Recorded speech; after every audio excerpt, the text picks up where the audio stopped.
अस्सलामुअलैकुम एवरीवन। इस वीडियो में we are going to start कि हमारे पास जो क्वालिटेटिव डाटा होता है बायोस्टैटिस्टिक्स में, उसकी प्रेजेंटेशन किन चीज़ों से होती है। ठीक है, तो मैंने आपको पहले भी बताया था कि आपने याद रखनी है बात कि क्वालिटेटिव डाटा या कैटेगोरिकल डाटा, जिसमें हमने बात की थी कि हमारे पास काउंटेड एग्जैक्टली वो नहीं होते कि हमने काउंट किया है कि नंबर ऑफ स्टूडेंट्स कितने हैं इन अ क्लास या नंबर ऑफ पीपल कितने हैं इन एन एरिया।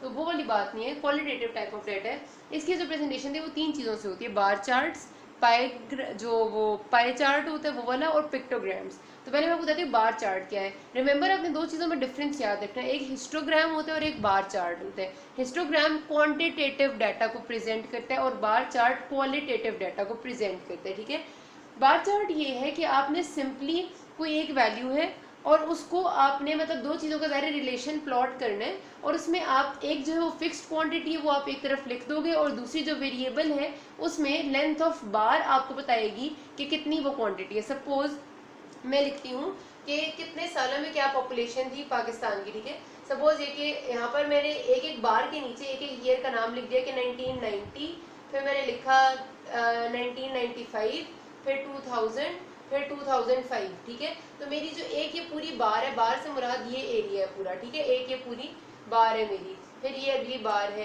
फिर ये अगली बार है। तो ये पूरी जो एक बार होती है प्रेजेंट करती है एक साल को, और अब जितनी लेंथ होगी वो बताइए कितनी पॉपुलेशन थी। यहाँ पर मैं ले लूँगी पॉपुलेशन, और फिर मैं इधर पूरा लिख दूँगी कि सपोज 10 करोड़, या फिर यहाँ से शुरू करती हूँ मैं 1 करोड़, फिर 5 करोड़, 10 करोड़, 20 करोड़। तो इस तरह मैं पूरा एक स्केल इधर बना दूंगी, तो जितनी इसकी लेंथ होगी वो मुझे पता चल जाएगा कि कितनी पॉपुलेशन थी उस साल में। रिमेंबर, बार चार्ट्स में आपने हमेशा देखने में आपको एकदम पता चल जाता है। दो चीज़ों का ध्यान रखना है कि कभी भी दो बार्स आपस में मिलती नहीं है। लाइक कभी भी इस तरह का बार चार्ट नहीं होता कि एक अगर ये बार है तो दूसरी उसके साथ जोड़ के आप ऐसी बना दें, ऐसा कभी भी नहीं होता। ये हिस्टोग्राम होता है जिसमें जुड़ी हुई चीज़ होती है। बार चार्ट्स में दो बार्स में हमेशा डिफरेंस होगा, इस तरह बनानी है आपने दो।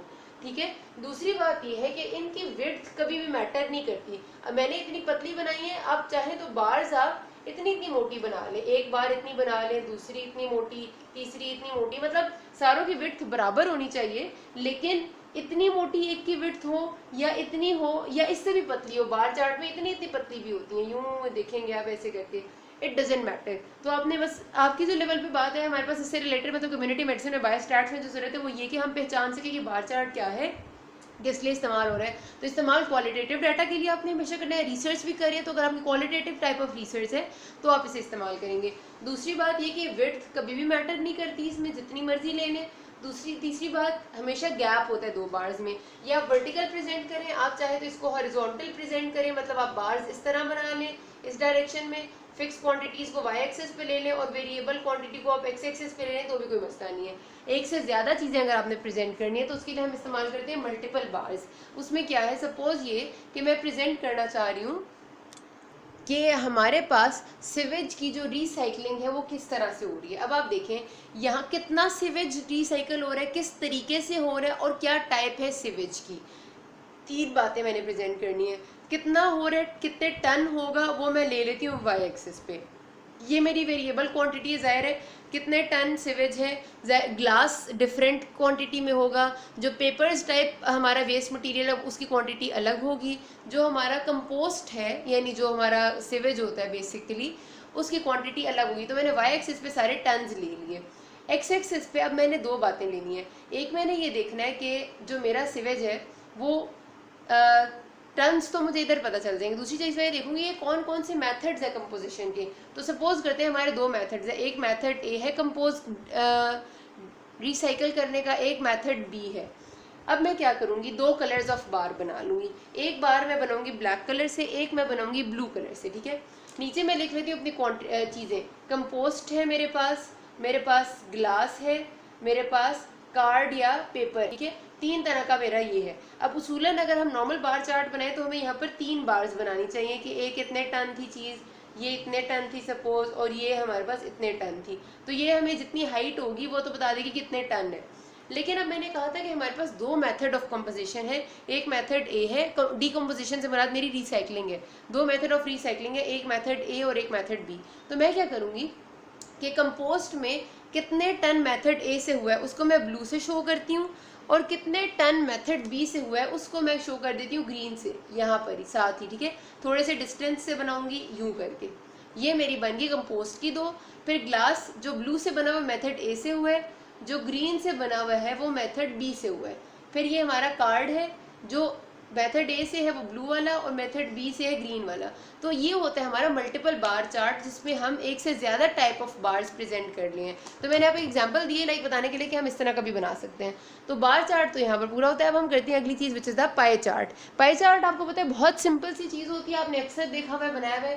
पहली बात तो इसको भी याद रखना कि this is for qualitative type of data. Qualitative data मैं बहुत कहती हूँ कि आपने अपनी क्वान्टिटेटिव रिसर्च में कभी भी नहीं बनाना। और डाटा क्वालिटेटिव क्या है क्वांटिटेटिव क्या है वो मैं आपको समझा चुकी हूँ एक वीडियो में।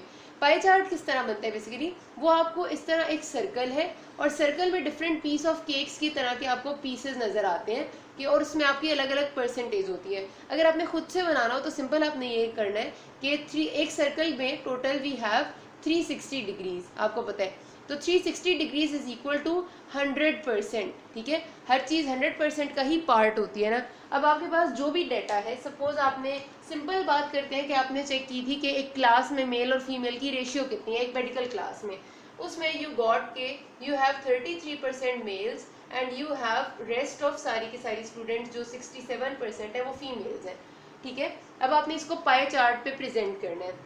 जब आप इसको पाई चार्ट पे प्रेजेंट करेंगे तो आपने क्या करना है कि if 360 degrees is equal to, या फिर ऐसे कर लेते हैं, if 100% is equal to 360 degree then 33% will be equal to, ये आपका सिंपल जो मैथ्स का रूल है जिसमें आप ये करते हैं कि ये वाली चीज़ हमेशा आप इधर डायरेक्ट लिख देते हैं, इसको हमेशा मल्टीप्लाई कर देंगे इधर से, और जो सबसे कोने में दूर होगी उसको डिवाइड कर देंगे इन दोनों पे। तो जो भी आपका रिजल्ट आएगा इसके बाद उसको आपने इतना सा, मतलब वो आपका डिग्रीज में आंसर होगा कि इतने डिग्री आपने आर्क लगानी है, और बाकी सारे जो डिग्रीज होंगे वो फीमेल की प्रेजेंटेशन के होंगे। तो इस तरह से आप एक पाई चार्ट बनाते हैं कि आपने 100% को 360 डिग्रीज कंसिडर करना होता है, और फिर आपकी जो परसेंटेज है उसको आप उस हिसाब से डिग्रीज उसके आपको मिल जाएंगे, और उतने डिग्री का आपने वो एक सर्कल के में टोटा बना देना है। डिग्रीज का टोटा तो आपको बनाना था ना कि उतना सा कंपास खोल के, तो आपने बस उसको प्लॉट कर देना है। तो ये आपको पता होना चाहिए कि ये बनता कैसे है, वरना आपसे कोई बनवाता नहीं है। कम्युनिटी मेडिसिन में कभी आपसे कोई पाई चार्ट बनाने का नहीं कहता, लेकिन यू शुड नो कि बनता किस तरह से है। तो बस आपका ये सिंपल सा रूल है। किसी को भी कोई कन्फ्यूजन हो तो आप मुझसे हमेशा पूछ सकते हैं, ठीक है। जो तीसरी चीज़ थी क्वालिटेटिव डाटा को प्रेजेंट करने के लिए, वो है हमारा पिक्टोग्राम्स। पिक्टोग्राम्स ये होते हैं कि जो लोग थोड़ा मुश्किल से समझ पाते हैं, जिनको सिंपल बार्स वगैरह नहीं समझ आती, who are actually a bit not literate, उन लोगों को समझाने के लिए, या फिर जो छोटे बच्चे हैं, ठीक है, इलिटरेट को भी हम छोड़ते हैं, छोटे बच्चों की बात कर लेते हैं, उनके लिए हम क्या करते हैं, पिक्चर्स इस्तेमाल कर लेते हैं। उनके लिए सपोज हमने पहले ये जो बार्स हमने यहाँ यूज़ की थी ना, उनकी जगह हम पिक्चर्स लेंगे। एग्जाम्पल में मैं आपको तस्वीर ही दिखा देती हूँ। अब सपोज ये देखिए, इसमें हमने पिक्टोग्राम बनाने के लिए जो टेबल बनाया है उसमें भी हमने number of children who choose it, मतलब पीयर का नाम है और यहाँ नंबर ऑफ चिल्ड्रन है, तो नंबर ऑफ चिल्ड्रन में हमने नंबर नहीं लिखा बल्कि हमने पीयर्स उतने बना दिए, यानी 1 2 3 4 5 6 7, तो 7 चिल्ड्रन ने ये चूज़ किया, और एक ने वाटरमेलन किया, एक ने ऑरेंज किया। अब इसको पिक्टोग्राम जब हम बनाएंगे, ये भी एक table is an example of pictogram, लेकिन एग्जैक्टली जो पिक्टोग्राम होता है वो ग्राफ पे होता है, और वो है, अब ये वाला देख लें, ये आपके एग्जाम्पल है पिक्टोग्राम की। इसमें उन्होंने बताया हुआ है कि मंडे को आपने कितने कप केक्स यूटिलाइज किए, ट्यूसडे को कितने किए, वेडनेसडे को कितने किए, और उनने कप केक्स बना दिए। अब ये बच्चों के लिए और थोड़ा सा सोचने के लिए उन्होंने ये कर दिए कि जो बना हुआ कप केक है एक, it is equal to 6 cup cakes. तो बच्चे को थोड़ा सोचना पड़ेगा और कैलकुलेट करना पड़ेगा कि अगर एक 6 है तो अगले 6 प्लस करने हैं, फिर 6 प्लस करने हैं, फिर 6 प्लस, फिर 6 प्लस, तो टोटल ये 6 नहीं होंगे, फिर ये 36 हो जाएंगे। तो बहरहाल पिक्चर से प्रेजेंट करना इज योर पिक्टोग्राम। तो ये होगी तीनों चीज़ें क्वालिटेटिव डाटा प्रेजेंट करने की। अगली पार्ट में मैं आपको बताती हूँ क्वांटिटेटिव की प्रेजेंटेशन में आपने हिस्टोग्राम्स और बाकी चीज़ें कैसे इस्तेमाल करनी है। अभी तक कोई भी मसला हो, you can ask me. Thank you.